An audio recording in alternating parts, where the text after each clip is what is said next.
or, a utopian future with the use of robots. I mean, if we could get robots to do all the menial tasks that humans currently do, but still, if they're still creating profit from those tasks, then we could pay people to essentially do nothing. I mean, I think that sounds pretty great. That's kind of like almost like, well, it's not the universal basic income model, is it? But you know we fully automated luxury communism. But you know we automated luxury communism. That's a tweet. What would happen is that those that own the robots would accumulate the wealth. The wealth gap would get even bigger and faster, and we wouldn't have the immigration problem because there wouldn't be any jobs. Of course, robots will have stolen them. Yeah. So, I don't know. What about you, Jonathan? Are you less surprised or worried by the scenario of the future than you would have been 10 to 20 years ago? Are you worried about the future? No, I'm not worried about the future. And you look back at all the incredible, ridiculous predictions that people had in the 80s about what it would be like in 2010, in 2015. I mean, the things, the flying cars and all the rest of it. I mean, I think people have been smoking too much of the sponsor's product sometimes to come up with some of these... some of these outrageous things, but go and write a book, go write a story instead of worrying people about these sorts of things. I mean, there's a word for it. I mean, they don't build cars on factory floors anymore with people with hammers. It's all done by robots, and that's a good thing. But we're in charge of the robots. What we don't want, what I wouldn't like to see, is anything where the machines are in charge of us. They are tools. They're just like a hammer or a screwdriver. We are in charge of them, and when that tips, that's when I think we're in trouble. Many responses regarding microchipping, people fully disagreed with me. Would Edward Snowden have done what he had he been microchipped? Good point. If everyone was microchipped, the world would be a lot safer place with much less crime. There you go, Jonathan. Well, you'd be out of a job, perhaps. I doubt it. But. And we all have barcodes already, DNA, eyes, fingerprints, etc. Cheers, Minna. And someone here says that I would rather have my wallet stolen for a credit card rather than my finger chopped off. That's another thing where your eye gouged out for the retinal display. Absolutely. Now, a recent article finally says that Japan is probably the most polite place on earth. If you've been there, do you agree? Where else would you pick? Now, courteous taxi drivers and their immaculate vehicles to a department store purchase, and, bowing the guests you get from attendants whenever they enter a hotel. Japan is possibly the most polite place on earth. Hard to generalise. An article says it is the most polite place on earth. But what about you? Whenever you travel, Tess, where do you think is the politest place? It's often the topic that comes around the dinner table, doesn't it? Yeah. I'm trying to think. I think wherever you go, places that don't deal with so much tourism, the people, I just thought of a place. So, France has got a bad rap. Apparently the people are rude, they hate tourists. Yeah. When I was backpacking around in part of France in Toulouse in 2013, it was the friendliest, most polite European city that I had ever been to. 10 seconds, the politest place in the world for you? Samoa. The Pacific Islands generally, but... I'm lucky enough to have been to a few of them, but Samoa, I lived there for a couple of months 10 years ago. Fantastic Gorgeous people and gorgeous politeness. Jonathan Krebs, Tess Nicol, thank you very much. Been fun, Wallace. Thanks.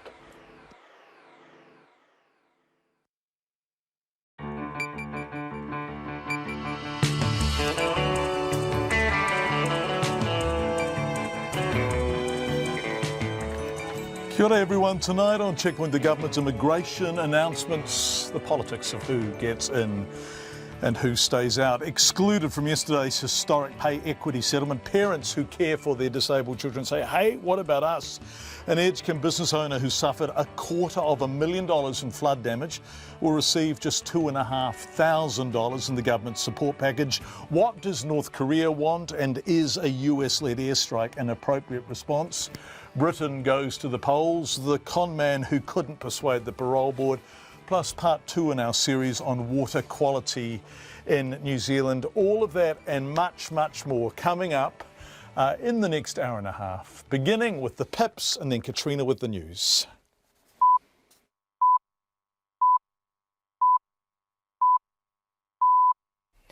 RNZ News at 5. Kia ora, good afternoon. Ko Katrina Batinaho. New Zealand First is calling the government's proposed immigration rules a con, and Labour says it does nothing to fix the pressure on Auckland to house a booming population. And a company that harvests prunes and manages kiwifruit orchards says it will struggle to find staff under the new rules. The changes include a salary threshold for high-skilled migrants, and low-skilled migrants will be sent out of the country after 3 years and go through a stand-down period before being eligible for another work visa. Ian Wilson's Bay of Plenty company Arian Enterprises employs 150 people on working visas and says the changes would create a high turnover of staff and dramatically cut the amount of people applying for jobs. It takes about 1.5 to 2 years to be skilled in pruning and working in the kiwifruit industry, which I am in, and we just get them to a skill level, then they have to go home.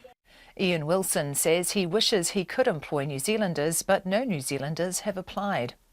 A government decision to bring pay equity to staff at rest homes is being widely seen as an example for other employers to follow. One case could affect all women employed across the public sector. Eric Frickberg reports. The rest home agreement means 55,000 mostly female workers will receive big pay rises from July. This follows a long court battle, agreement between unions and management in principle, and work by the government on upcoming legislation. The Primary Teachers Union says the rest home principle should apply to 2 types of classroom assistant, teacher aides and special needs workers. The union is also looking at the case of early childhood teachers. The PSA has filed a pay equity court case governing the entire public sector, but it's put it on hold pending further talks along the same lines as the rest home workers.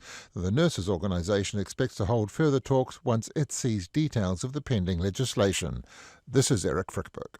A Māori survivor of abuse says the government's refusal to hold an inquiry into the historical abuse of children in state care is another letdown to the victims. Eugene Ryder was one of the 100,000 children in state care between the 1940s and early 1990s. Some of them were abused. About 50 people attended a panel discussion at Victoria University in Wellington today about seeking justice for Māori victims of state abuse. Mr. Ryder says the nation will be shocked by how many people were abused in state care, and an inquiry should be a priority. Because it's happened to more people than they think, and there's a public assumption that this happened to a handful of children. I think a handful of children it didn't happen to, and so that will shock the nation.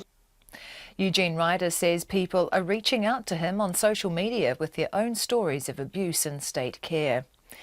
The Deputy Chief Censor is calling for a law change to prevent controversial programs on Netflix being viewed in this country without being given a New Zealand classification first. A series called 13 Reasons Why, depicting teen suicide and rape, has divided opinion on whether it should be allowed.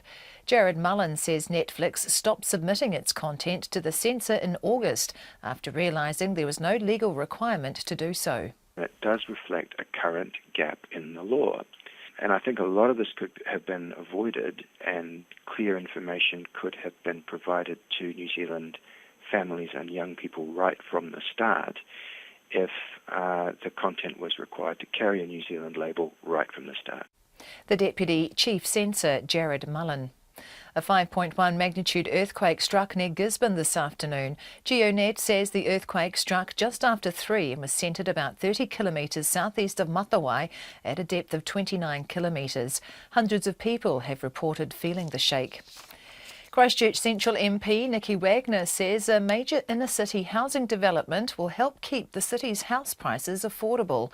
Work began on the East Frame residential development today, which will provide homes for more than 2,000 people. Logan Church reports. Ms Wagner says new housing projects such as the East Frame will help Christchurch avoid the house price inflation seen in other cities. The development will include 900 townhouses and apartments in the CBD and the city's third largest inner city park. Ms Wagner says the city had a major housing crisis after the earthquakes, but is now back to pre-quake numbers. The project is being led by Fletcher Living and government's rebuild agency Otakaro Limited, with the first 20 townhouses expected to be finished and up for sale in 12 months' time. Call Logan Church Tēnei. It's 5 past 5. To sport, and Six Nations champions England are set to provide more than a third of the British and Irish Lions rugby squad, which will be announced in London tonight. However, English media are reporting that England captain Dylan Hartley will be left out of the squad to tour New Zealand. Hartley has led Eddie Jones's side to 2 Six Nations titles, a Grand Slam, a series whitewash of Australia, and a world record equalling run of 18 Test consecutive wins. Despite that record, Hartley says he doesn't see his place in the Lions as a given. I'm not counting my chickens. I don't want to build myself up for possibly a setback in my eyes. So if it comes, it's a bonus. If not, I've got other things to play for and other things to look forward to. The Lions kick off their 10-match New Zealand tour against the Provincial Barbarians in Whangarei on June the 3rd. The latest caddy to be sacked by Lydia Ko has taken a verbal swing at the New Zealand World Golf #1, telling her to wake up. South African Gary Matthews was Ko's 9th caddy in 3 years and had only been in the job for a couple of months, but parted ways with Ko after her runner-up finish at the latest LPGA event in Hawaii. Matthews has told Golf Digest that in almost 20 years of caddying, he'd never been sacked and was critical of the lack of communication with Ko about his departure, saying she needs to better understand caddy-player relationships. Spanish clubs Real Madrid and Atletico Madrid are both through to the football's Champions League semi-finals after wins over Bayern Munich and Leicester City, respectively. That's the news. Tonight on Night, Simon Morris reviews a few movies. Just in time for the school holidays, we have a window on the world of Marine Le Pen, ahead of the first round of the French presidential election. And this week's overseas correspondent Will Flockton reports in from Brighton, where they've been hosting Britain's most famous steam engine. No, it's not Thomas. Diggers are going for dips in the English Channel. And then there's the Snapple action on nights from after the news at 7 on RNZ National. Met surface weather through to midnight tomorrow. The northern half of the North Island from Taumaranui and Taupō northwards, including Bay of Plenty. Mainly fine, but the odd shower, especially tomorrow morning. Taranaki and Taihape to Kapiti, cloudy periods and isolated showers clearing by tomorrow morning. Gisborne, Hawke's Bay, Wairarapa and Wellington, fine and cloudy periods with a few showers at times. Marlborough and Nelson mainly fine, but isolated showers in Marlborough tonight and about Golden Bay tomorrow. Westland, Bulla and Fiordland, a few showers clearing south of Hokitika tonight and elsewhere tomorrow morning. Canterbury, Otago and Southland, a few showers spreading north today, then becoming isolated and confined to the coast tomorrow morning. The Chatham Islands, cloudy periods today, showers and strong cold southwesterlies tomorrow with hail. It's 5:08 and you're listening to Checkpoint. Thank you very much, Katrina. Sorry, I was charging me like a bull in a china shop. Very noisy. Sorry. Hi, everyone. Welcome to Checkpoint. Tonight on the program, mental health services and what those who know them from the inside think they most need. Water quality. Last night we were in Mackenzie country. Tonight we're on Canterbury dairy farms. The government support packages for Edgecombe businesses. Is it enough? And second-guessing North Korea. Busy program. But we begin with immigration. Just who is allowed into the country is a hot-button issue, especially in election year. Ask Winston Peters. And today the government announced changes it says are aimed at improving the quality of immigrants and controlling the quantity at the same time. Labour and New Zealand First have slammed them, saying it's just tinkering with the current rules. But employers that employ a large number of people on work visas worry it could severely impact on their industry. So 2 very different takes in the immediate aftermath of the announcement. With more, here's our political reporter, May Heron. Increase quality, decrease quantity. That's the basic premise of the Immigration Minister Michael Woodhouse's announcement today. But exactly how many fewer people will actually come into New Zealand? Hard to put a number on it. If it's clear that sub-degree qualifications in international education isn't going to be a pathway to residence, as it shouldn't be, then it may result in people not coming and studying here.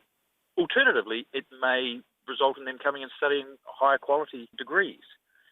Spouses and children unlikely to come under the new settings, but not quite sure how many. People will soon have to earn nearly $50,000 a year to qualify as a high-skilled migrant.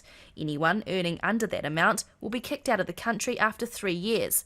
They'll then have to go through a stand-down period of a year before being eligible for another work visa. Any migrant who would earn more than $73,299 a year, 1.5 times the median income, will get points, even if they work in an area not currently classified as skilled. Ian Wilson says the latest changes will be a big blow for his Bay of Plenty kiwifruit company, RNZ Enterprises. He employs 150 people on working visas. It takes about 1.5 to 2 years to be skilled in pruning and working in the kiwifruit industry, which I am in. And we just get them to a skill level, then they have to go home. Ian Wilson, along with other business owners spoken to by RNZ News, say the changes would generate high staff turnover and dramatically cut the number of immigrants wanting to apply for the jobs. Mr Wilson says he's been forced to look overseas for workers because New Zealanders think of the jobs as only seasonal. If there was Kiwis that would like to come and work for me, I would have them any day. I have advertised. I've got advertising running most of the time. I've got adverts running at the moment, and I have had no New Zealanders apply for those jobs. Other measures announced by the government include partners and children no longer being able to automatically get work and student visas. Instead, they will have to enter New Zealand as visitors and would need to meet visa requirements in their own right. Immigration advisor Daniel Thompson from Malcolm Pacific says each tweak the government has made has had an effect. If we look at the skilled migrant category, there was quite a big change recently where they increased the points. Has that reduced the number of people applying? Yes, it has, but has that stopped people wanting to apply? No, it hasn't. So, like I say, there's a lot of demand for people looking for safe countries for their families to live in. Opposition parties doubt the new rules will make much of an impact and are labelling it an election year bribe. New Zealand First Leader Winston Peters described the changes as a con. If you read them carefully, it's really bureaucratic gobbledygook in a shambolic immigration service led by a government that's got no clear plan on this matter. Labour leader Andrew Little says it won't address the pressure that immigration is putting on major cities, particularly Auckland. I don't see anything in this announcement that's going to make a significant enough difference to take the pressure off a city like Auckland and give us a bit of breathing space so we can at least play catch-up. Michael Woodhouse insists he isn't just tweaking the immigration rules. So other parties are saying, oh, well, we would cut migration by more or we would turn down the tap, but they don't say where they would do that. And I think that's a bit lazy. We have to govern and we have to make decisions that are in the best interest of New Zealand. So I think we've come up with a balanced set of policies that does exactly that. Public consultation on the immigration changes will close on May the 21st, and the government hopes they will be in place later this year. From Parliament for Checkpoint, May Heron. 5:12. Businesses in flood-stricken Edgecombe say a government support package doesn't go far enough. Now, the government announced yesterday $250,000 will be made available to about 100 businesses in and around Edgecombe as part of a $700,000 support package. What does that mean? We decided to ask exactly that. Here's our reporter, Adriana Weber. Faced with the aftermath of the floods, the owner of Edgecombe's SuperValue supermarket has a mammoth task ahead of him. Don Gorey has to dump all the food products in his shop and start to repair all the fridges, freezers and equipment damaged by the water. He estimates it's more than $250,000 worth of damage, and he's hoping his insurance will foot the bill. But for other businesses, especially the larger ones, he says the package will barely scratch the surface. For the small businesses, yes, it probably will be worthwhile, but when you divide 100 businesses roughly in the Edgecombe area, you're not actually talking a lot of money. So I suppose it's a drop in the ocean. It does show the government are looking at the situation, but it is a drop in the ocean. Carl Anderson owns an electrical engineering company called The Power Within, and his College Road workshop narrowly missed flood damage, with water surrounding it but not making it inside. The phone has gone quiet since, and he's been unable to get any work, as he relies on the local community for business. He says while businesses could do with more money, help of any kind is a good thing. I mean, it's going to be helpful. We're not going to kick a gift horse in the mouth, of course. It's a good start. Mr Anderson says it's important businesses get access to the fund as soon as possible. Some businesses, very close to mine, have lost everything. They've lost commercial workshops, they've lost their house, and they've lost their business income, so some of them are very urgent. The Chief Executive of the Eastern Bay of Plenty Chamber of Commerce, Gerard Casey, says recovering from the floods is a marathon, not a sprint, and it will take time to assess businesses' needs. He says at this stage they're still looking into the issues each business faces. They range from being able to pay 5 or 10 staff to, I've lost $3,000 worth of equipment, can I get that back? Or I don't have a premises where I can operate from, so how am I going to do that? So once we've collated all of that information, then we'll be in a far better position to be able to say, is this package enough for us and do we need more? The government has yet to release information about how to apply for support, but says the Whakatane District Council will administer the money. The package is in addition to civil defence payments, hardship assistance, emergency accommodation and money for people to clean up. For Checkpoint, Adriana Webber. And if you run a business in Edgecombe or surrounds, we'd love to hear from you. Text us 2101 or email checkpoint@radionz.co.nz. Just before we move on from Checkpoint, from Edgecombe, Vodafone is apologising to customers it treated poorly in the wake of the Edgecombe floods. The telco has told Checkpoint that it, quote, didn't get the message right when it told flood-affected customers they would need to pay break fees to disconnect their broadband. The problem was the floodwaters had done that, not the customers. Edgecombe resident Amandeep Singh contacted us. He lost everything in his home in the flooding last week, everything he owns, and he has house insurance but not contents insurance. With his computer gone, his TV gone, his modem gone, everything. Amandeep contacted Vodafone to say he wouldn't be needing broadband for the foreseeable future, and he was told he'd be penalised for terminating his contract. First of all, I told them, okay, because my house is flooded and anyway, so I can't be using your broadband, And then they said, okay. And then I told them, and they said, okay, if you want to disconnect, you have to pay $190. But I explained to them everything, and then they still said, okay, I can pass it to my manager, and then they just disconnected the phone. So they were going to charge you a disconnection fee? Yeah, they said they're going to charge me $190 for the disconnection fees. Because effectively you were ending your contract early? Yeah, they told me my contract is expiring next month anyways. Because I was paying $80 for the internet, why I'm paying $190 for just to disconnect it. One night, did you explain to them that your house had been flooded, that you lost everything, that there wasn't any way you could even use your internet? Yeah, I told them everything, and then they just, wrote to me, and they said, okay, I'll pass it to my manager, and just stayed away disconnected.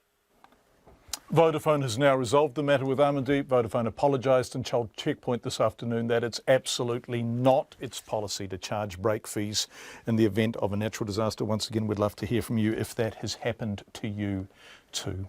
5:17. Let's go to the UK now, where, well, she said they wouldn't, and then she said, yes, we're going to. Britons will go to the polls in 7 weeks' time, 3 years ahead of schedule, after Prime Minister Theresa May last night did what she said she wouldn't do, and that's call a snap election. The Labour Party in Britain are, of course, in disarray. But as Bridget Burke reports, the Tories are pitching an early election because they need a mandate to deliver a smooth exit from the European Union. I have just chaired a meeting of the Cabinet where we agreed that the government should call a general election to be held on the 8th of June. British Prime Minister Theresa May catching the world off guard as she called a surprise press conference outside Downing Street to announce a snap election. The reason behind it? To strengthen her hand in divorce talks with the European Union by shoring up support for her Brexit plan. Last summer, after the country voted to leave the European Union, Britain needed certainty, stability and strong leadership. And since I became Prime Minister, the government has delivered precisely that. Despite predictions of immediate financial and economic danger, since the referendum, we have seen consumer confidence remain high, record numbers of jobs, and economic growth that has exceeded all expectations. Despite being more than 20% behind in the polls, opposition leader Jeremy Corbyn was optimistic about Labour's chances. I welcome the opportunity for us to put the case to the people of Britain to stand up against this government and its failed economic agenda, which has left our NHS in problems, which has left our schools underfunded, which has left so many people uncertain. We want to put a case out there for the people of Britain of a society that cares for all, an economy that works for all, and a Brexit that works for all. But the Scottish First Minister Nicola Sturgeon said an early election gave Theresa May the upper hand against a weak opposition. Clearly she sees the opportunity, given the total disarray in the ranks of the Labour Party, to crush all opposition to her, to get rid of people that disagree with her, and to give herself a free hand to take the country in the increasingly right-wing direction that she wants to take it in. And that would mean not just the hardest possible Brexit, but more austerity and deeper cuts. So now is the time for Scotland's voice to be heard, and for people in Scotland to stand up for the kind of country we want Scotland to be, and that's the campaign that I look forward to leading in the weeks ahead. Jessica Bridge from Ladbrokes Bookmakers said the Tories were heavy odds-on favourites. If you're a Corbyn fan, this isn't good news, the general election, but time's ticking, and it's now 1 to 5. Those odds have been cut today, so it's highly likely that Corbyn will be replaced as leader this year, and it's effectively a domino effect from the Tories being so short to get the most seats. The Tories are also the same price, 1 to 5, to get the majority. So the two go hand in hand, and Corbyn's tenure as Labour leader is really, it's under pressure anyway right now, let alone when the result comes in by June 9th. So by the end of the year, we think he'll be out of a job and that the Labour Party will be looking for a new leader. On the streets, Londoners believed going to the polls early was a shrewd move, but were divided about whether it would help the country or not. It makes perfect sense. You're 21% ahead in the polls, you take the chance, rather than sitting around with the majority of 12 and having bits of your budget shelved. But yeah, I think it's a good move from her, on her part. I suspect it will now put in one place all the arguments around Brexit and whether it's go back to Parliament for authorisation and that sort of stuff, because the country will now speak again. We think she's doing it deliberately when the opposition is very weak and when there's no credible alternative, and we think it's very bad news for the country. I don't think it'll heal the country. I think it'll heal her and heal the government, but I don't think it's going to do any favours to the country at all, to be honest. I think, it may get things a bit more divisive again, but we'll have to wait and see. Britain joins a list of Western European countries due to hold elections this year.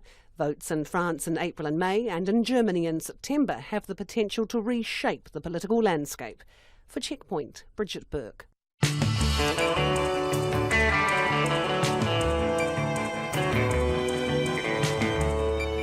You are with Checkpoint on RNZ. Thank you for being with us. Just a reminder, if you want to watch, we are on Face TV, which is Sky Channel 83, Freeview Channel 50, the RNZ website, or you can listen to us on the radio as you have for 50 years, if you're old enough to have done so, obviously. Coming up on the program, what does North Korea want, and is a US-led airstrike an appropriate response?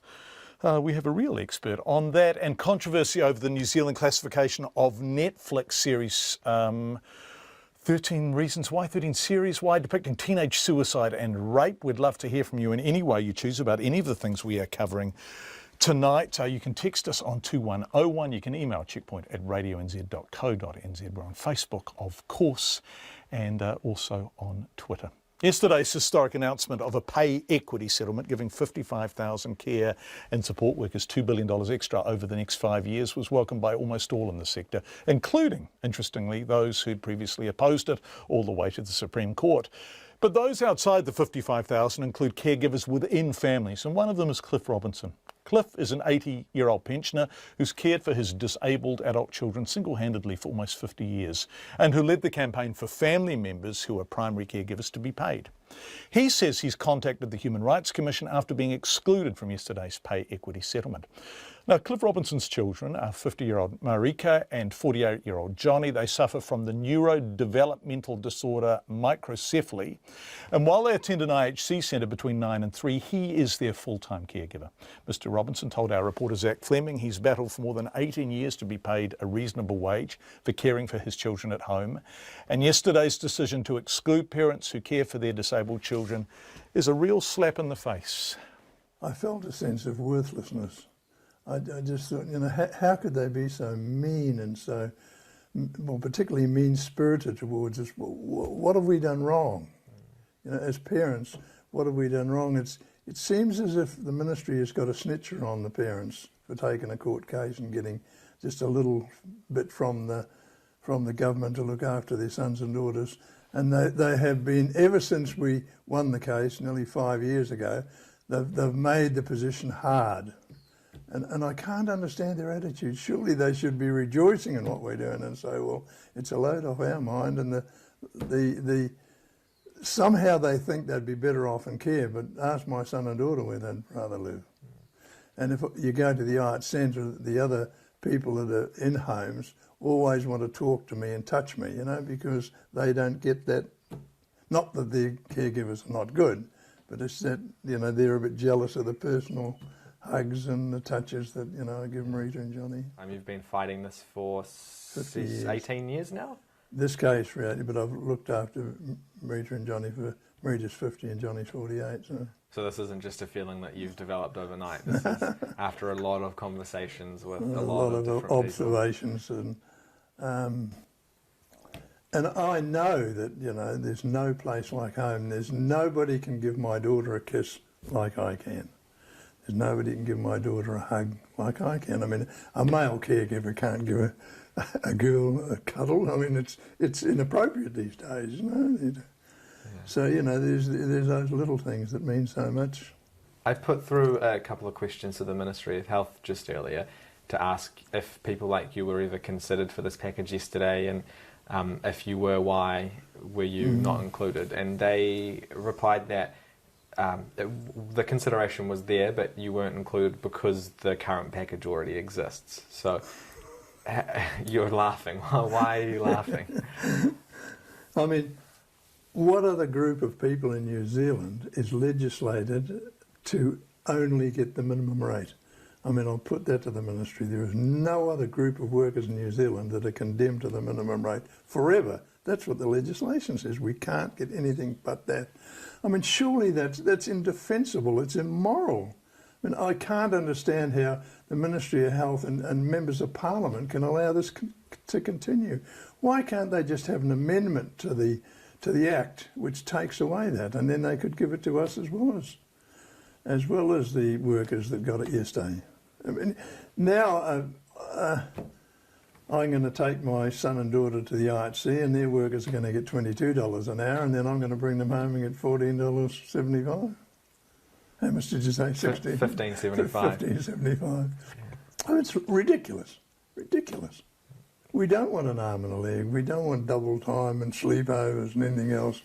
All we want is what other people within the industry are getting. I got in touch with the Human Rights Commission this morning. Holly McGurtha, who's one of their senior mediators, unfortunately she wasn't in, to see if they'll continue the work. It's just a continuing battle, and I mean, we shouldn't have to put our energy into that. My job is to look after Rita and John, and keep a house and the surroundings that's comfortable and clean for them, not to be worried about fighting the government over a few hours of money. I mean, I'll live without it, but it's always the principle, isn't it? Why should we not get it? Cliff Robinson talking to our reporter, Zach Fleming. The US aircraft carrier Carl Vinson was not heading towards Korea, despite earlier reports to the contrary. Donald Trump told Fox News the US was sending an armada. It wasn't, not yet anyway. But what does happen next in the fraught and obstreperous relationship between North Korea and the USA? China, caught in the middle, committed to North Korea for the simple reason that it isn't South Korea with its US military bases and its roughly 30,000 US troops. Dr. Robert E. Kelly is Associate Professor of International Relations at Pusan National University in South Korea. And yes, he is the man whose children popped up in the back of his Skype cross so famously with the BBC. He says there's not a single person in his position anywhere who believes an airstrike on North Korea is the right thing to do. Why? Well, you have to understand what North Korea wants. In short, Kim Jong-un has absolute power and he wants to keep it. I think there's a consensus in the analyst community that North Korea wants regime survival more than anything else. Unification, North Korea probably could not unify Korea on its own. It would be very difficult to digest South Korea. I don't actually think North Korea has offensive intentions anymore. I think the nuclear weapons are primarily designed to prevent American-led regime change, like happened in Libya or Iraq. I don't actually believe that the North Koreans want to attack anyone. I think what they really want is just to be left alone so that the regime elite can survive and enjoy the sort of cushy lifestyle that they have now, right? They're sort of terrible human rights violators and stuff. We all know that. And they're worried about unification because they could wind up in front of the International Criminal Court or something like that. So no one thinks that a US-led airstrike is an appropriate response to what's going on? Yeah, there are a lot of reasons why this is the case. I mean, I think there's sort of a moral case, you could argue, that South Korea and the United States could hit back at North Korea for its various provocations over the years. But South Korea is uniquely vulnerable to North Korea. If the North Koreans should choose to escalate, South Korea's capital begins just 30 miles from the North Korean border, which makes it very difficult for South Korea to hit back because it's then vulnerable to counterfire. North Korea has buried its assets underground. It's been tunneling for decades since the American air campaign in the first Korean War, which means any American air campaign against North Korea today would take days, if not weeks. It would look a lot more like a war and a lot less like a surgical strike than in Syria. North Korea has an alliance with China. If the Americans were actually bombing North Korea for weeks, the North Koreans would be calling on China for help. The North Koreans also start to move their own citizens around potential targets. You'd have human shields in North Korea after the bombs fell. After the first 24 hours, you'd have human shields, possible Chinese intervention. The risks are huge, right? And so even the hawks out there in the analyst community, and I would consider myself a mild hawk on North Korea, even the hawks out there think bombing North Korea would be a terrible mistake. And this is why we've never done it before. I mean, North Korea has provoked the U.S. and South Korea for decades, and we've never used major kinetic action against them because the costs, the risks are just so high. Right, so Mike Pence saying the era of strategic patience is over. What does he mean by that? Right, so strategic patience was sort of this Obama term that kind of emerged informally to suggest that we were going to wait for North Korea to come around and instead talk to China, because dealing directly with North Korea led nowhere because they cheated on every deal we struck. I agree with the idea that talking to North Korea is actually something of a fool's errand. I don't actually think the North Koreans stick to their deals. This is sort of up for debate, obviously. But the alternative to strategic patience, I suppose, sort of the hawkish alternative to strategic patience, would be bombing. I suppose the more dovish alternative would be talking. I don't think the Trump people mean they want to start talking to North Korea. I think what they meant is they want to pursue harder measures, but there are a lot of reasons why harder measures against North Korea are difficult. So Vice President Pence said that strategic patience is over, but I would argue, in fact, that it is not. And I've actually written this several times, that strategic patience is just like a modern way of saying what we've been doing with North Korea for decades, which is containment and deterrence. Contain them where they are, prevent them from attacking other people as much as possible, deter their offensive capabilities, their nuclear weapons, and so on, and then wait. I'm not really sure if there's a good alternative that doesn't risk major war to that outcome, to that method. You say wait. What are we waiting for? Because the chance of insurgency from within, the chance of the regime being overthrown from within is nil, isn't it? So what are we waiting for? How does this situation end peacefully and satisfactorily? Right. I agree with you. The likelihood of an insurgency is very low. North Korea is now almost 70 years old, 72 years old, and there's never been a revolt from within. Not ever. There's never been anything like Arab Spring. I think instead what we need to do is focus on getting China to cut off North Korea. North Korea has a lot of trouble. Economically, it's not self-sustaining, not particularly well. It's getting better than it was before. But North Korea needs a pipeline to the rest of the world. That's where the regime elites get their luxury goods. That's where the nuclear technology that has helped the programs get off the ground has come through places like Malaysia, for example. We all learned about that when Kim Jong-nam was murdered in the Malaysian airport. So what we need to do then is to sort of stop the flow of resources into North Korea, and that would provoke I would argue that would provoke an internal factional fight over declining resources, a shrinking budgetary pie if the resources from outside were not coming in. Most of those resources come through China. And I think the Trump people basically accept this, because if you listen to what the president's been saying, he's been saying we have to push China to sort of cut off North Korea, right? So if you can cut that Chinese umbilical, you can sort of push North Korea towards crisis without, the risks of a bombing campaign. So that's what I would argue. But that's going to take like 5 or 10 years. There's no easy, imminent solution, right? You can't just send in the aircraft carriers. That's just not going to work here.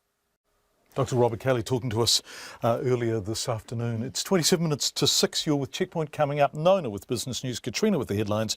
And then a review of mental health services in New Zealand finds her under pressure, under-resourced and not widely understood. We have part 2 in our excellent water series, and the Coromandel residents who woke up to find spider bum parachutes in their backyards.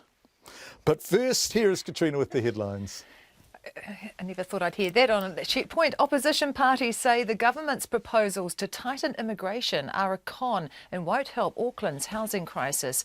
But a horticulture company says it will be hard to find staff under the new rules, which stipulate a salary threshold for high-skilled migrants and restrict work visas for low-skilled migrants.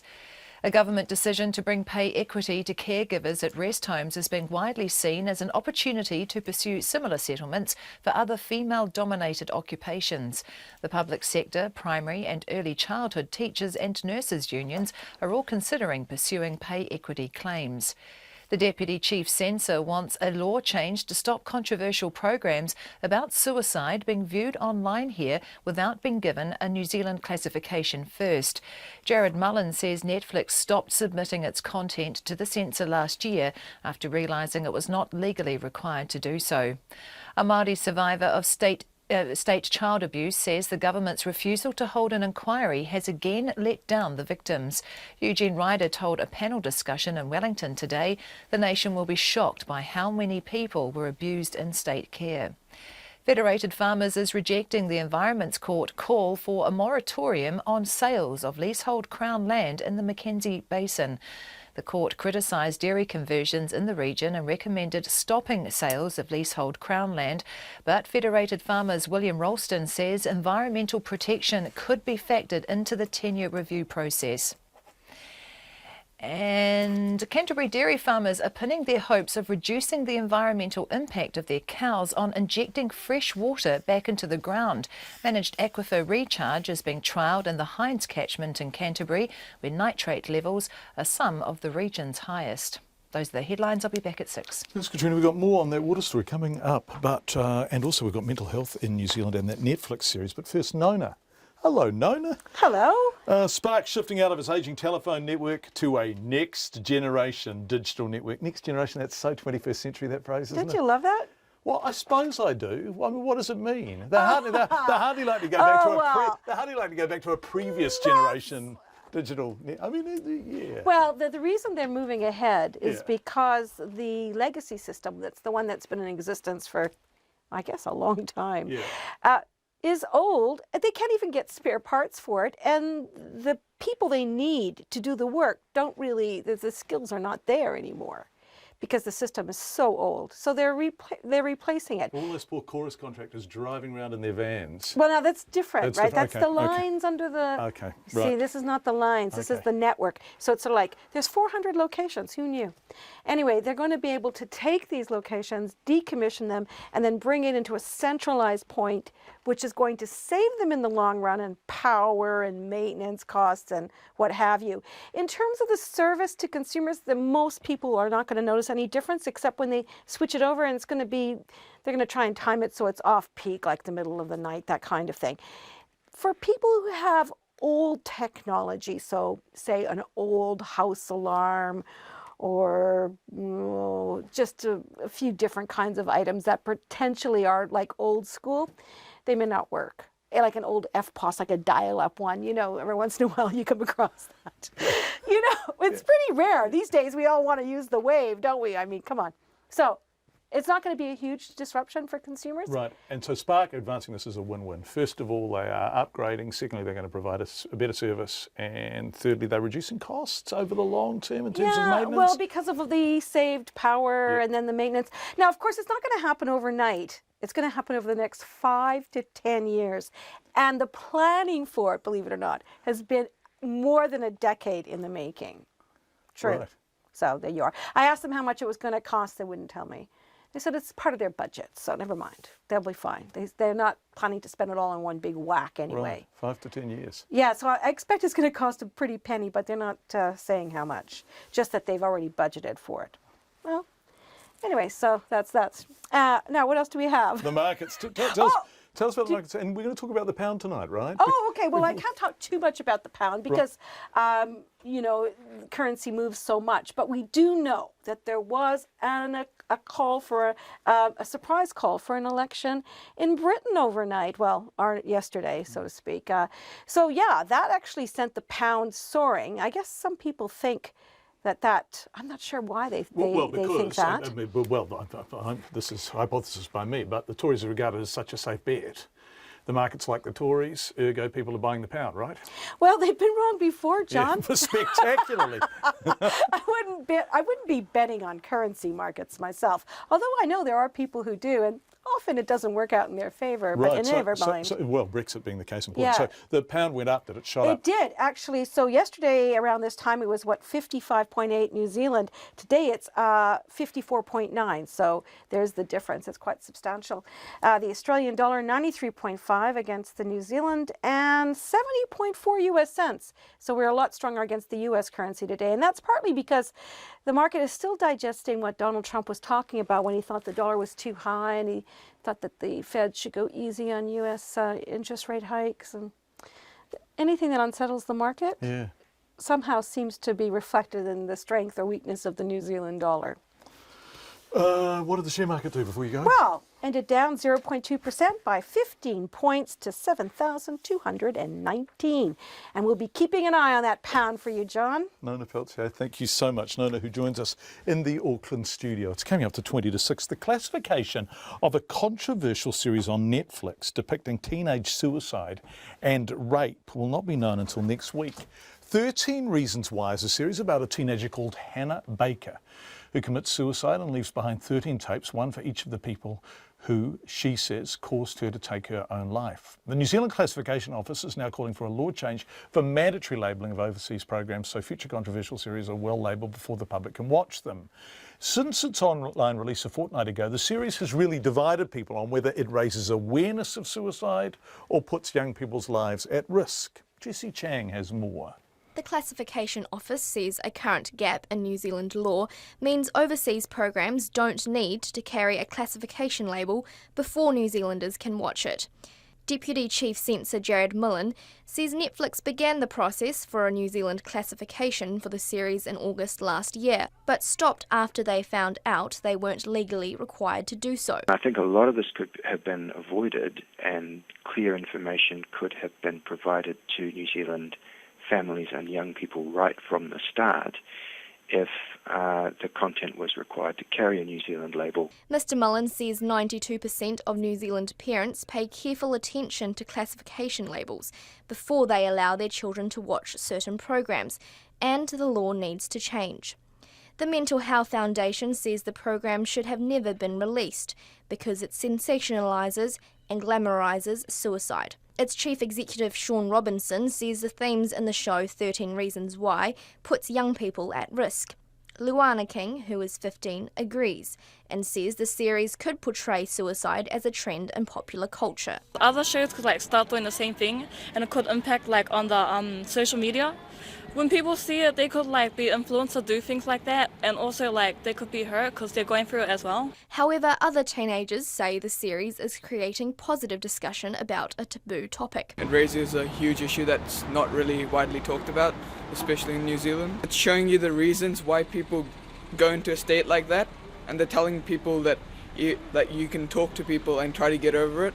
It shows how easy someone can take their life away, and little signs need to be watched out for. I thought it was very powerful, especially at the end, the way that she died definitely wasn't glamorised at all. A youth leader from Youthline, Charlie Laurie, says while the show uses elements of revenge as a reason for suicide, it doesn't portray taking your own life as appealing. At the end of the day, people can see the amount of pain that people are going through in that show as well, and especially with the parents, just the greater deal amount of grief.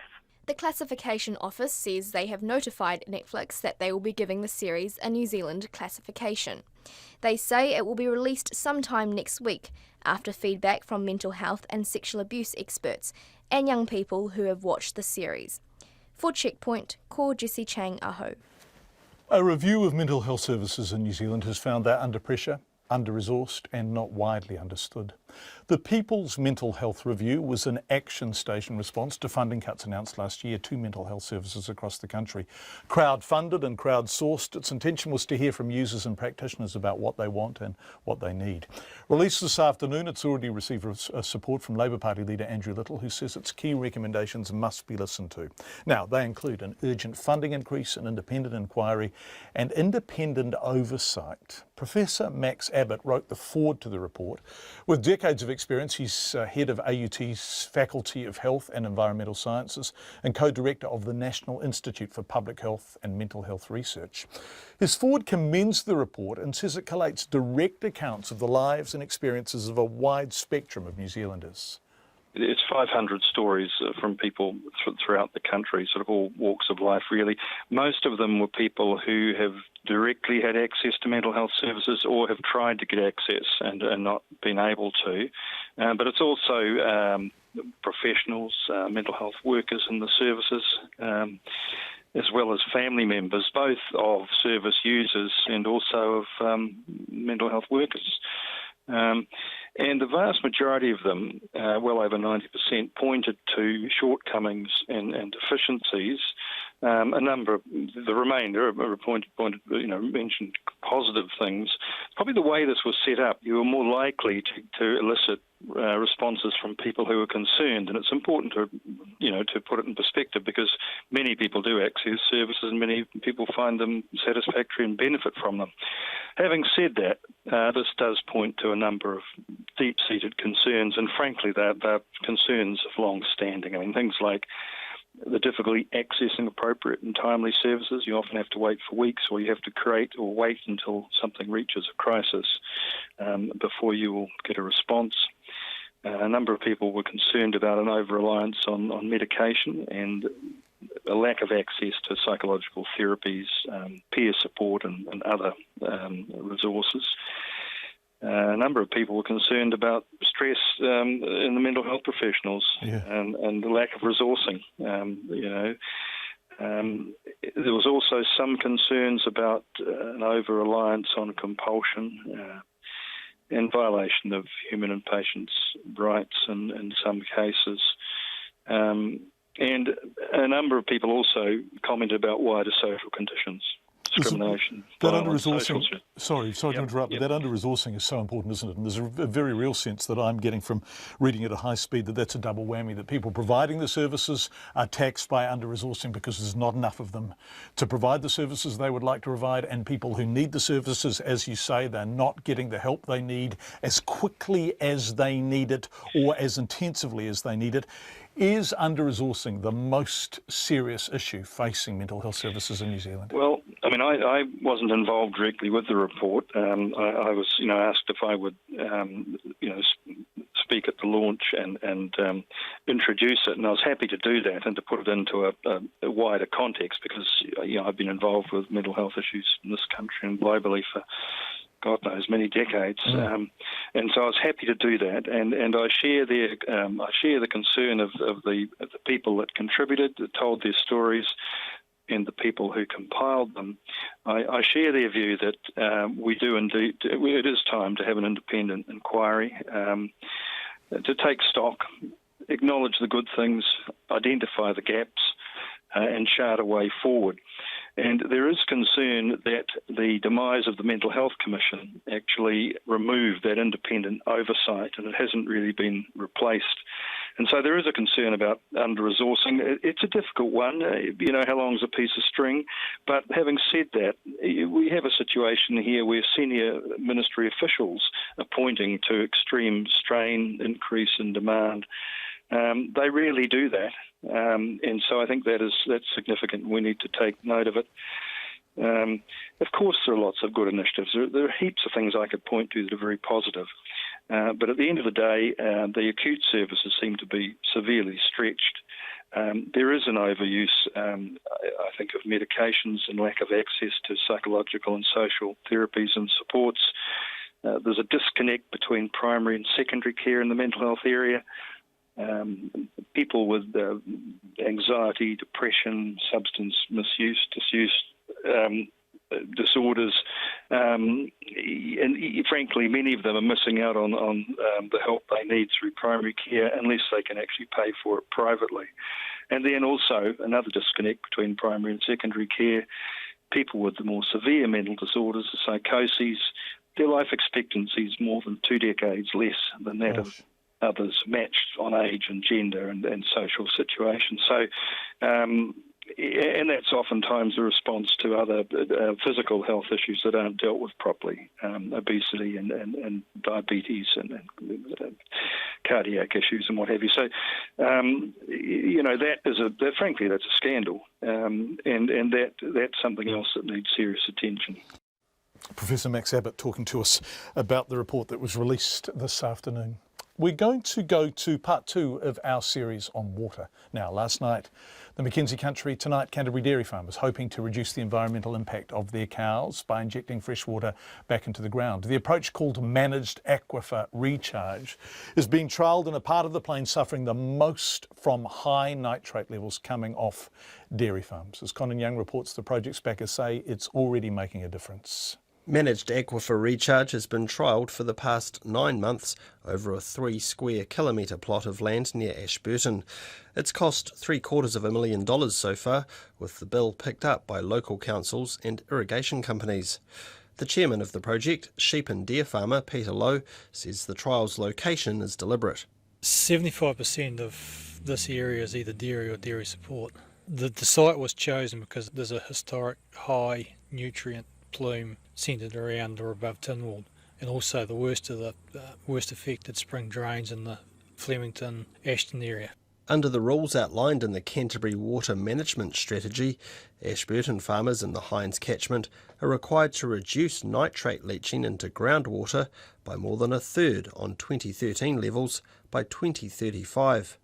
Peter Lowe says it's hoped half of this drop will be achieved through aquifer recharging. To rely solely on on-farm mitigation to get to the required nutrient level that the community require would be a severe economic disadvantage to the farmers in the whole district. So the MAR scheme has a very real economic benefit to the area. I'm looking at a big area of water here. How deep does this go and how does it actually get into the ground here? Yeah, so water comes in through an open race system and through a 4-bay structure. The project's hydrologist, Bob Bauer, says aquifer recharging can take many forms, but in Canterbury it involves placing filtered water from an irrigation scheme in a large pond. Holes are then drilled and the water gradually seeps down into underground aquifers. The project has 3 aims: to fill up aquifers that, thanks to 3 years of low rainfall, are running at historically low levels, to dilute polluting nitrates coming off farms, and to fill up streams that have already run completely dry. Bob Bauer says there have already been some encouraging results around nitrate levels in the few months the project has been running. It's taken it from 11.3 average milligrams per litre, and now we have at least one of the bores showing that it's taken it down to 4.6. And then what was exciting in those last results, it's the shallow groundwater holds a lot of the nutrients, but it's actually the deep groundwater as well that was on the rise. And it's in this particular result, in at least one of the bores, we've seen it go down to 0. However, a Massey University freshwater ecologist, Mike Joy, says he's not seen a single piece of evidence that managed aquifer recharging actually benefits the environment. He says taking water from rivers and putting it underground leads to a number of unintended consequences. Those flows that shape those river valleys and those braided rivers that move across the landscape, so they involve, the terrestrial fauna as well, the birds, everything, the vegetation. So you divert those flows, you intercept that water, and then you have, many effects downstream, including right out to the coast with the opening of river bars. Mike Joy describes the technology as a public relations trick. This is an attempt to fix up mistakes that were made in the past. Clearly we've gone too far in Canterbury. Degrowth is the way we have to think, get the systems back into a sustainable form, which means getting rid of much of the irrigation that's happening there. Mike Joy says the Canterbury Regional Council is following the agenda set by the government around wanting to see an increase in intensive dairy farming on the Canterbury Plains, despite the environmental impact. In Ōtautahi for Checkpoint, ko Conan Young tēnei. Thanks, Colin. We're staying with water because we're heading back to the Mackenzie country where we were last night. Federated Farmers is rejecting a court's call for a moratorium on any further tenure reviews in the South Island's Mackenzie Basin. It comes after an Environment Court decision yesterday found that intensive farming and conversion to dairy in the Mackenzie Basin is unsustainable and shouldn't be happening. Our Otago Southern reporter Lydia Anderson has this report. Under the process of tenure review, farmers are able to buy high country land they previously leased from the government and run it as freehold land, which means they can convert it to dairy farms. However, the court's decision yesterday recommends an immediate stop to any Crown land sales to farmers while an all-station environmental impact review is carried out. Balmoral Station farmer and Federated Farmers representative Andrew Simpson has been in the process of applying for tenure review for about 15 years. We're getting near the end, I think, and we were looking forward to probably getting a sign-off sometime this year. So it would be incredibly disappointing because it's not only that we lose our right to fee simple title, but also the Crown loses a lot of opportunity for setting aside areas for biodiversity. Mr Simpson says some farming practices in the basin, such as extensive oversowing and top dressing, have enhanced the golden tussock grassland vistas as fertiliser encourages the tussock to grow in a healthier state. Federated Farmers National President Dr William Ralston says the lobby group would reject any notion of a moratorium as the court's suggestion can already be achieved in the tenure review process. It's just a blunt instrument that, in our view, is completely unnecessary. These negotiations take years to work through.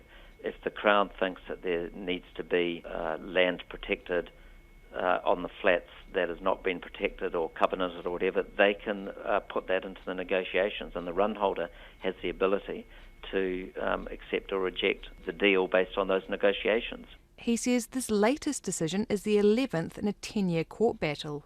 Tenure review expert Dr Anne Brower from Lincoln University says about a third of government-owned South Island high country land has already gone through tenure review. She believes a moratorium could help protect the remaining land from environmental degradation. The bits that have already gone through have already changed, and there's no going back on that. There's still 2/3 that haven't yet gone through, and if we could put a stop to it before they go through, I think that would be a tremendous legacy. The court's decision follows a lengthy battle over a change to the Mackenzie District Council's plan, which proposed tougher rules on development. The proposed changes, called Plan Change 13, have been opposed by farmers and landowners and largely supported by environmental groups. Mackenzie District Mayor Graham Smith says the decision means the council can now advance Plan Change 13, which he hopes will form part of the council's district plan later this year. The decision on a moratorium rests with the Commissioner for Crown Land, Craig Harris, who said in a statement that he is considering the court's comments. In Dunedin for Checkpoint, Lydia Anderson. We're going to go from Dunedin to Coromandel now, where residents of a small town have described waking up to a blanket of cobwebs draping the town following last week's heavy rain. Is that the photo on the screen behind me? Is that actually it? It's rather beautiful.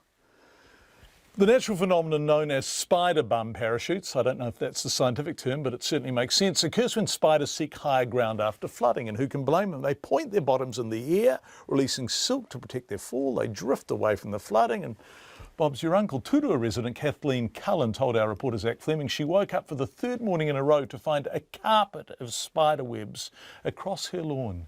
It just looked like lots of dew on the ground, and I thought, it's the wrong time of the year for so much dew, so I went to check it out and was impressed with the spider webs completely covering the lawn. So what did you do? Kind of run your hand through it? No, I wasn't going to touch it. I thought I'd just photograph it and share it on Facebook so my friends could be impressed as I was. And were they impressed? What did they say? I got all sorts of advice like spray your house, you're going to get loaded, covered in spiders.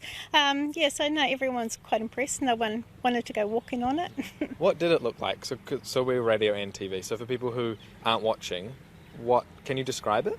Yeah, it just looked like there was a white frost all over the lawn, but it's not cold enough for frost. So it just looked like white dew, and so it was all the dew on the spider webs that made them stand out. Yeah. And it's all gone now. Hey, we're just before 3 o'clock. Why do you think it's all gone? It's weird. The sun's taken the dew off the spider webs, so they're still here. You just can't see them. They're probably climbing up your leg now. Have you got any spiders inside? I spray regularly, so I'll probably get more now. And have you been in touch with anyone to ask what the deal is, or read anything? What is it? I believe it's the because the ground's so wet from all the flooding that the spiders are surviving, so they're coming up to the surface to get to higher ground and spread themselves around. So these are spiders that are usually always here and they're just coming up? I'm afraid they might be. Yeah, I was going to say, does that kind of freak you out a bit that there are always this many spiders around? It wasn't anything you'd think about until you see it like this, and then you think, it makes you sort of have a program in place to manage them now. There are bugs everywhere. Yeah. Oh, lovely. Zach talking to Kathleen Cullen. Katrina says it looks like lace. Thames resident Brian Batt told Zach what he saw. It looked like somebody had ripped up cotton bobbins and biffed them all around town, and they were all just hanging out of trees and hanging off lampposts and hanging off the flags going to work. And I was looking at them in the garden thinking, how did they get all those bits of cotton all over the town and all that? Sounds like reminiscent of Halloween. Yeah, that's what it was. It was like there was literally webs everywhere. That's what it looked like. It was like somebody, what's that stuff? Silly string. Silly string, yeah. It was like silly string, but fine, everywhere. And it was like up the coast, and people showed you videos, on Facebook of all the different things, and it was everywhere. And then somebody said it was spiders' webs. Do you get up close to any of it? Was it very obviously spiders' webs? It was when you actually saw it really close. It was just like gossamer, if you like, for want of a better expression. Yeah, man, I still can't believe it was spiders. Absolutely lovely. 20 seconds before the news at 6. Really nice stream on Facebook tonight. People saying where they're watching us on Facebook. Someone in Himatangi Beach saying we're worth the data, and then people in Roxburgh and Whakatane, elsewhere on the Kapiti Coast, Christchurch. Thank you for being with us. It's 6 o'clock. RNZ News at 6. Ngamihi nui, good evening. Ko Katrina Batanaho. A company that harvests prunes and manages kiwi fruit orchards says it will struggle to find staff under the government's proposed immigration rules.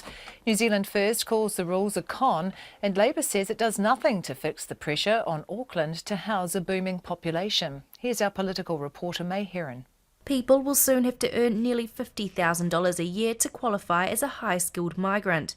Anyone earning under that amount will have to leave the country after 3 years and then go through a stand-down period of a year before being eligible for another work visa. Ian Wilson's Bay of Plenty fruit processing company, Arian Enterprises, employs 150 people on working visas, and he says the changes would create a high turnover of staff and dramatically cut the amount of people applying for jobs. He says no New Zealanders apply for the jobs. The new immigration rules could be in place later this year. From Parliament, May Heron. A government decision to bring pay equity to staff at rest homes is being widely seen as an example for other employers to follow. The rest home agreement means 55,000 mostly female workers will receive big pay rises from July. It follows a long court battle, agreement between companies and management in principle, and work by the government on upcoming legislation. The Primary Teachers Union says the rest home principle should apply to teacher aides and special need workers and possibly early childhood teachers. The PSA has filed a pay equity court case governing the entire public sector, but put it on hold pending further talks along the same lines as the rest home workers. The nurses' organisation expects further talks once it sees details of the pending legislation. There are renewed calls for an independent review of the mental health system as people continue to have problems accessing treatment. The People's Mental Health Report has been released by the community campaign group Action Station. It includes the stories of 500 people who use or work in mental health services. One of the people behind the report, psychotherapist Kyle MacDonald, says issues around access to mental health services were the biggest concern. That was something we knew in the front lines. It was something we were hearing from staff and from patients, but now we've got some pretty clear confirmation that that's the case. Carl MacDonald says the report also calls for an urgent increasing in funding. A conman who talked people into giving him more than $3 million has failed to convince the parole board that he no longer poses a risk. Loisos Michaels is in jail for 30 fraud offences. Edward Gay reports. Loisos Michaels conned 19 people, including 2 Christchurch casino executives, who were convinced he was organising a takeover of Auckland's Sky City Casino. They ended up handing over $2.5 million. The board's decision says Michaels, who is serving an 8-year sentence, is deceitful and manipulative and continues to pose a risk. Michaels also has convictions in Australia and will be deported there when he completes his sentence. He'll appear before the board again in March next year. I Tamaki Makoto ko Edward Gay aho. Federated Farmers is rejecting a court's call to stop any further sales of Crown land to farmer leaseholders in the South Island's Mackenzie Basin. In a decision released yesterday, the Environment Court found that intensive farming and dairy conversions in the Mackenzie Basin are unsustainable, and it recommended a moratorium on tenure review. Federated Farmers National President William Ralston says he disagrees with the court's call to stop sales of Crown land while an environmental impact review is carried out. It's just a blunt instrument that, in our view, is completely unnecessary. These negotiations take years to work through. If the Crown thinks that there needs to be land protected on the flats that has not been protected or covenanted or whatever, they can put that into the negotiations. Federated Farmers President William Ralston. An apparent police security operation in Queenstown has led the Prime Minister's office to say that senior officials from overseas will be visiting the country for a government-hosted conference this week. Media reports say the security operation will centre around Arrowtown and will continue for about a week. The police will only say they weren't aware of a visit by any current or former head of state. A spokesperson for the Prime Minister couldn't say who the officials are or when they would arrive due to security requirements. He wouldn't confirm the location of the conference. It's 6:05. To sport, and the latest caddie to be sacked by Lydia Ko has taken a verbal swing at the New Zealand World Golf #1, telling her to wake up. South African Gary Matthews was Ko's 9th caddie in 3 years and had only been in the job for a couple of months, but parted company with her after her runner-up finish at the latest LPGA event in Hawaii. Matthews has told the Golf Digest that in almost 20 years of caddying, he'd never been sacked. He criticised the lack of communication with Ko about his departure and says she needs to better understand caddy-player relationships. A change in priorities appears to be behind Hurricane player Geordie Barrett's decision to opt out of the New Zealand under-20 side for the upcoming Oceania tournament in Australia. The Hurricanes rookie and brother of All Blacks first five Bowden has decided not to play in the tournament, instead opting to play Super Rugby. A decision, though, on his availability for the Under-20 World Cup in Georgia in June is yet to be made. The Hurricanes coach Chris Boyd says Barrett's view on the year has probably changed, given he's ended up playing so much Super Rugby due to a long-term injury of All Black Nehi Milner-Skudder. You know, your best laid plan changes as things change, and obviously with Nehi being dinged, he's probably had more game time than we had anticipated, and more game time has led to good performance, and good performance has led to interest from all sorts of people. So it's too early to say how it'll unravel. Hurricanes coach Chris Boyd. That's the news. Achieving a lifelong goal. I thought that I would probably go to my grave without pay equity for carers. We finally got a result. A life-changing decision. At least $4 an hour more, which was going to make a huge difference. Not having to work 2 jobs. Never too old to master it. When I was 72, one day I was taking my daughter in Auckland to a swimming lesson, and I thought, this doesn't look too threatening. Playing the long game, Guy and Espiner and Susie Ferguson. Morning Report, weekdays from 6. Then on 9 to noon, the nationwide team of academics developing large-scale, state-of-the-art technology to combat the common wasp. And after 10, poet, memoirist and survivor of the stolen generations, Ali Kobby-Eckermann, who's just won one of the world's richest literary prizes. Join me, Catherine Ryan, on 9 to noon after Morning Report on RNZ National. Met Service weather through to midnight tomorrow. The northern half of the North Island from Taumaranui and Taupō northwards, including Bay of Plenty. Mainly fine, but the odd shower, especially tomorrow morning. Taranaki and Taihape to Kapiti, cloudy periods and isolated showers clearing by tomorrow morning. Gisborne, Hawke's Bay, Wairarapa and Wellington, fine and cloudy periods with a few showers at times. Marlborough and Nelson, mainly fine but isolated showers in Marlborough tonight and about Golden Bay tomorrow. Bulla, Westland and Fiordland, a few showers clearing south of Hokitika tonight and elsewhere tomorrow morning. Canterbury, Otago and Southland, a few showers spreading north today, then becoming isolated and confined to the coast tomorrow morning. The Chatham Islands, cloudy periods today, showers and strong cold southwesterlies tomorrow with hail. It's 6:08 and you're listening to Checkpoint. Thanks, Katrina. Coming up in the next 22 minutes, we're going to go back to the UK and look at the response to Theresa May's announcement of that election in June.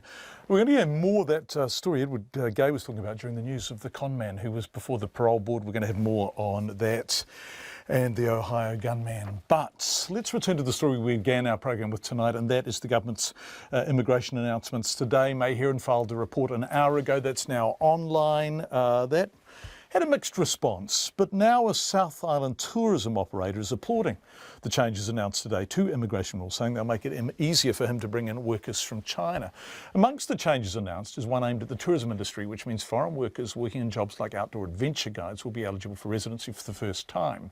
Daryl Wilson of Wilson's Able Tasman, which operates in the Tasman Bay region, funnily enough, says it's a great move. Here's Tracy Neal with the story. At peak times, Daryl Wilson operates with a staff of up to 70, including some from overseas. He says there's a growing demand for workers who are fluent in several languages. My classic conversations around the need for us to have Mandarin-speaking kayak guides. The Chinese are very new to the concept of adventure tourism, and there are some activities where you really do need to have good communication, and one of them's on the water with people that aren't used to the water. He says he spent most of last winter tracking down a guide to fit the criteria. Mr Wilson says the person he finally found is trying to gain more skill in the tourism industry but is struggling with the red tape for visas and work permits. Business New Zealand's Kirk Hope says the rule changes are a good thing. People will have to earn nearly $50,000 a year to qualify as a high-skilled migrant, and Mr Hope says that will help safeguard jobs for local workers. That also reduces the potential for migrants undercutting Kiwi workers' pay, and I think that's a critical component, but it does ensure that businesses have continued access to higher skilled workers. He says the proposed stand-down rules for lower-skilled migrants before they're allowed to renew their visa is also a good move. Mr Hope says it's unlikely to reduce the pool of workers available to fill the job vacancies that employers say Kiwis won't do. What I would say is it's not shutting down the opportunity for lower skilled migrants to come into the country. It's just setting some additional parameters for those people to ensure that there is the right balance between jobs for New Zealand workers and where there aren't sufficient workers or employees available, that migrants can fill those jobs.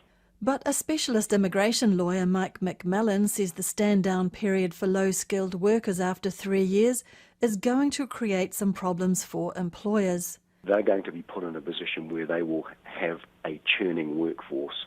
They will have someone in their employ who's got 3 years' experience working with them.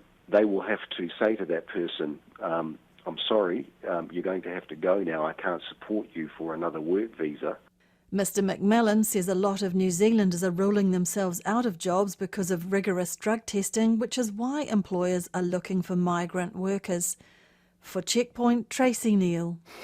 It is a massive U-turn, as observed ad infinitum since the British Prime Minister announced the snap election, but the fact is Brits are heading back to the polls, and soon, June 8th to be precise. It's 3 years earlier than scheduled. It does follow repeated assurances it wouldn't happen. Theresa May now asserts it's the only way to guarantee stability as the country negotiates its withdrawal from the European Union. Many are more cynical, sceptical, saying she's simply exploiting confusion and weakness in the Labour Party. This report from CNN. There should be no general election until 2020. I'm not going to be calling a snap election. But it seems the lady is for turning. I have just chaired a meeting of the Cabinet where we agreed that the government should call a general election to be held on the 8th of June. A general election, Theresa May hopes, will bolster the small 17-seat working majority she holds in Parliament and strengthen her mandate on Brexit. So I have a simple challenge to the opposition parties. You have criticised the government's vision for Brexit. You have challenged our objectives. You have threatened to block the legislation we put before Parliament. This is your moment to show you mean it, to show you are not opposing the government for the sake of it, to show that you do not treat politics as a game. In politics, though, there will always be game playing, and right now Theresa May has a strong hand. The latest opinion poll over the Easter weekend giving her party a 21-point lead over the main opposition Labour Party. We want to put a case out there for the people of Britain of a society that cares for all, an economy that works for all, and a Brexit that works for all. That is a case Labour under Jeremy Corbyn may find hard to make, seeing as it voted alongside the government on Brexit to date. With more to gain are Scotland's nationalists and the opposition Liberal Democrats, both of whom see this as their chance to campaign against a hard Brexit. Clearly she sees the opportunity, given the total disarray in the ranks of the Labour Party, to crush all opposition to her, to get rid of people that disagree with her, and to give herself a free hand to take the country in the increasingly right-wing direction that she wants to take it in. Well, it's an opportunity for the people of this country to change the direction of this country, to decide that they do not want a hard Brexit. We love you, EU! We do! Oh, EU, we love you! Brexit has already divided the country. The constituents of the 52% leave, 48% remain, hard to unite. This election is in all but name another vote on Brexit, and there will be many in this country who feel an element of fatigue. This is the fourth major vote in as many years. You had Scottish independence in 2014, then the UK general election, then the EU referendum, and now this. Too much political turmoil for some, but for Theresa May, she'll be hoping that it gets her the country's backing for the most tumultuous task of all, taking Britain out of the European Union. Dana Magno from CNN reporting. Well, your response to this perhaps depends on what side of the political fence you're on. The pound rocketed up. Tory supporters are very confident that this will see them re-elected, perhaps with an increased majority. If you're a Labour Party fan, ooh. The ABC's Lisa Miller went down to the old borough markets in London to gauge the reaction there. Fresh oysters, ready to eat. It's almost the end of the day, but there are still people queuing for Simon Smith to shuck some more oysters.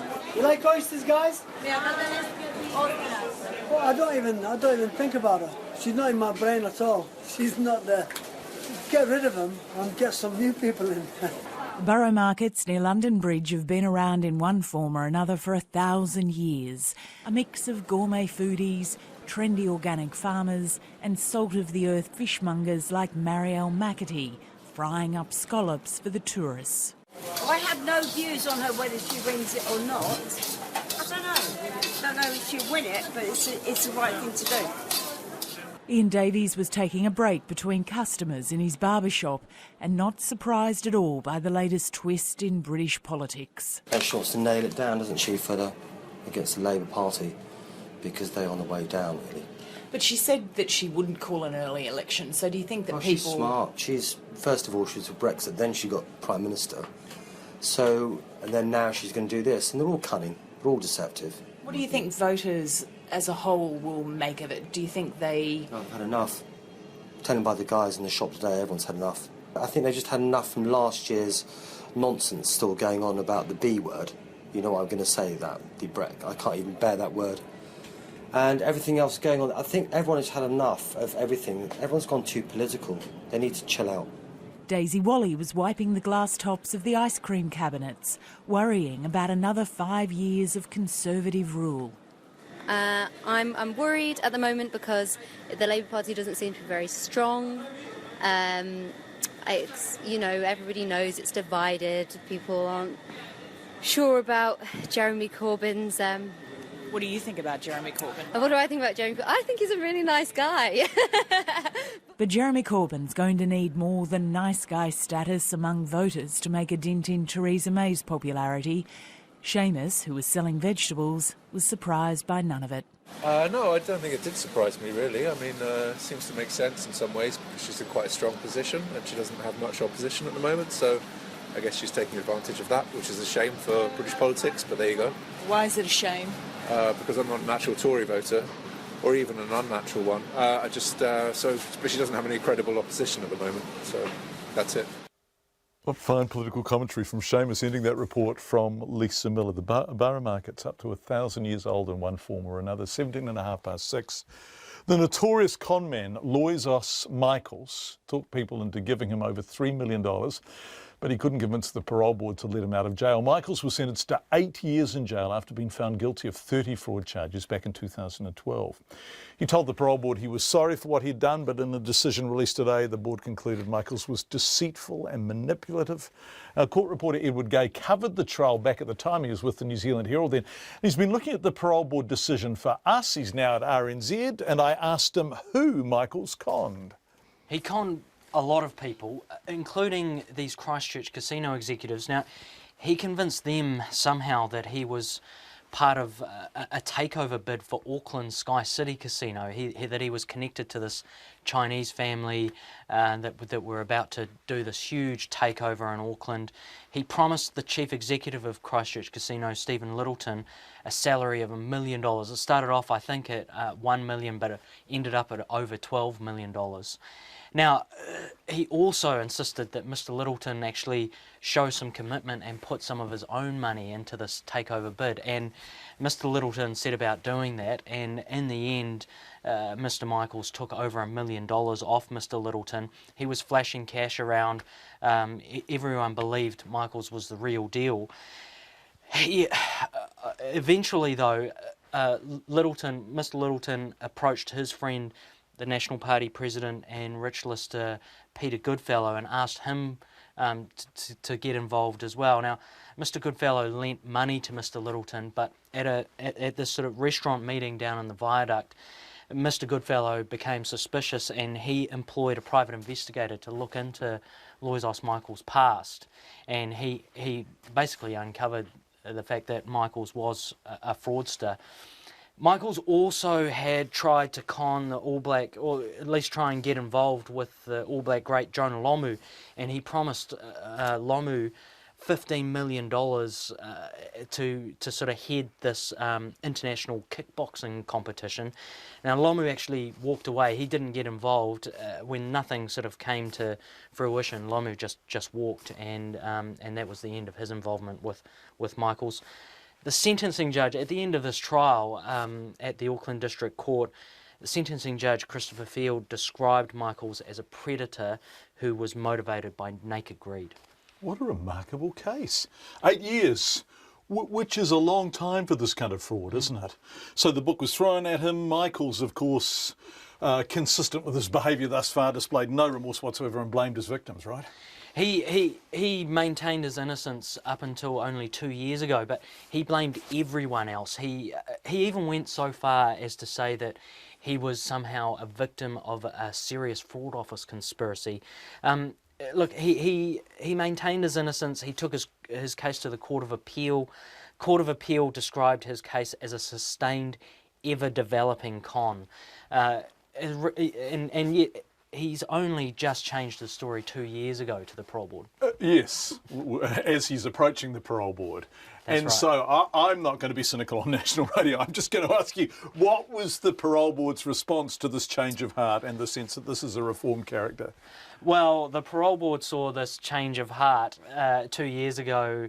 They described it, well, they said they didn't place much weight at all on his remorse. They said there was no fundamental change in his attitude.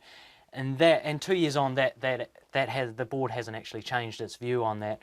There are letters of support for Michaels, apparently. Did he write them himself? Well, I shouldn't make light of this. We don't know who wrote them.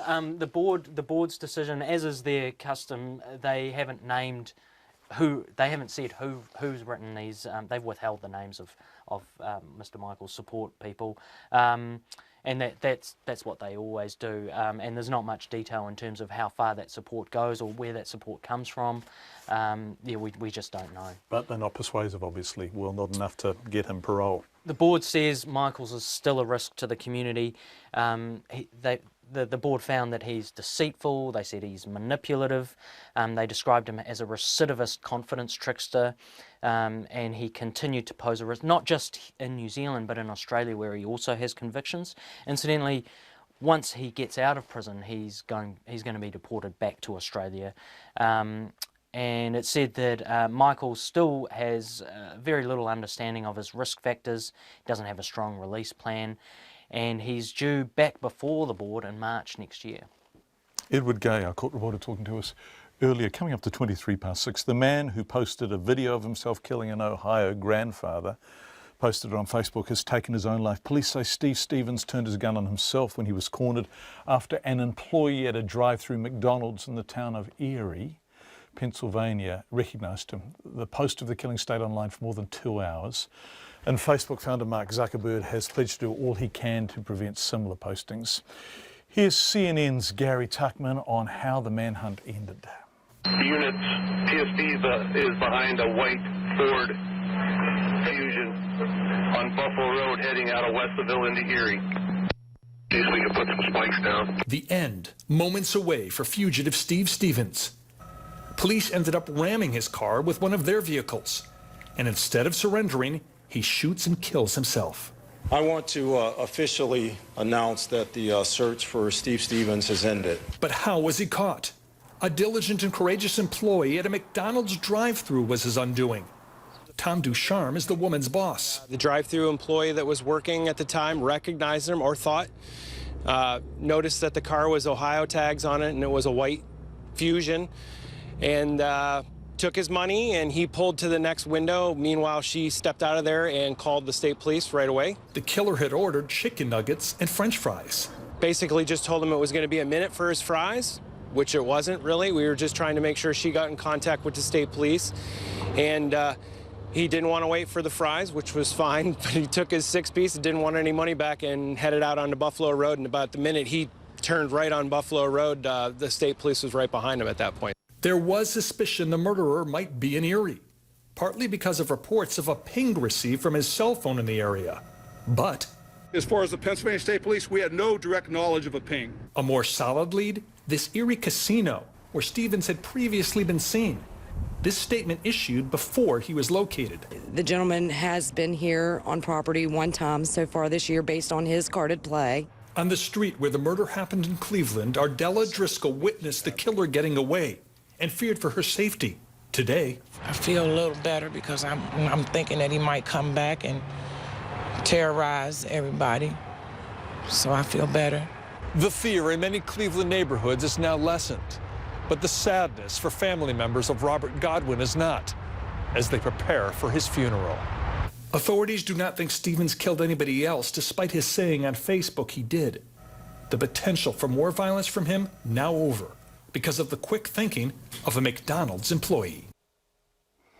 Back home again to end with tonight, an abuse survivor, Māori abuse survivor, says the government's refusal to hold an inquiry into historical abuse of children in state care is yet another letdown for the victims still dealing with their childhood trauma.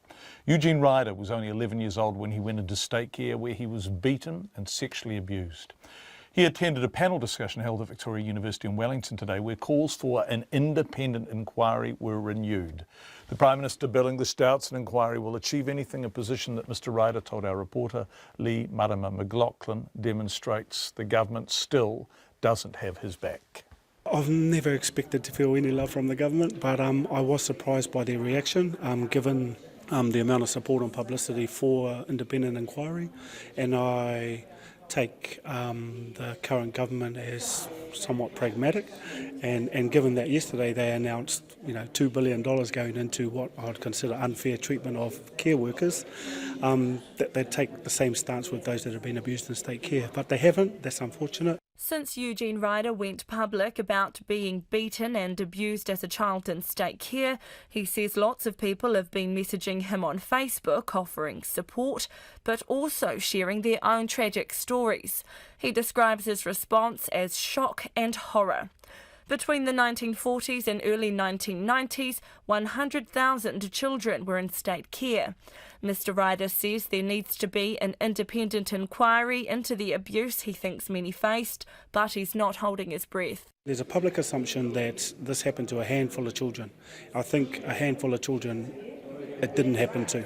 And so that will shock the nation. And I think the government is looking at it through a financial lens. One of the speakers at Victoria University today was Judge Carolyn Henwood, the former chair of the Confidential Listening and Assistance Service, whose report highlighted the extent of historical state abuse. She says it could be the source of many problems in our community today. Every day we are very concerned in New Zealand right now that we have high levels of child abuse, children getting murdered, violence, domestic violence, and we worry about what we're going to do about it. And yet, do we really understand the nature of our community and how it links back to policies of the past, maybe decades ago, that have fed into this?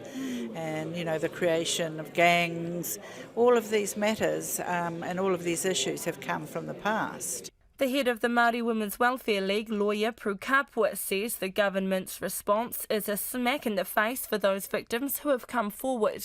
To continue to say we're not going to have an inquiry, we're not going to address the systemic issues, we're not going to look at how we can do it better, it kind of undermines where they're coming from and the efforts that they're doing and what they're having to live with, and no government should be doing that to people. Sonia Cooper is the principal of Cooper Legal, which represents more than 700 victims of state abuse. She says going through the courts for any resolution is too challenging, and without an independent inquiry, the victims have a slim chance of ever getting justice. For Checkpoint, ko Lee Marama McLaughlin, tēnei. We're getting quite a lot of really interesting feedback. A lot of it on mental health, some of it very distressing and disturbing. We're going to contact some of the people who are contacting us. Thank you. So we will deal with you. Well, when I say deal, we will call you. Those of you who are given us stuff that we can read out on air, even when you get access to mental health services, after a few weeks, when you're just settling in, you are told your sessions are cancelled because your funding is over. It seems when the money runs out, there is a miraculous cure, even for bipolar. We desperately need more beds in Auckland City. We run at 100% full, and the pressure on patients and staff is so hard. Our Minister of Health is disgusting as he thinks we don't need a review. Our hearts bleed for our clients. Thank you, all of you who have been in touch with us tonight. We will be contacting some of you. We really appreciate your engagement and you being there. We'll be back tomorrow at 5.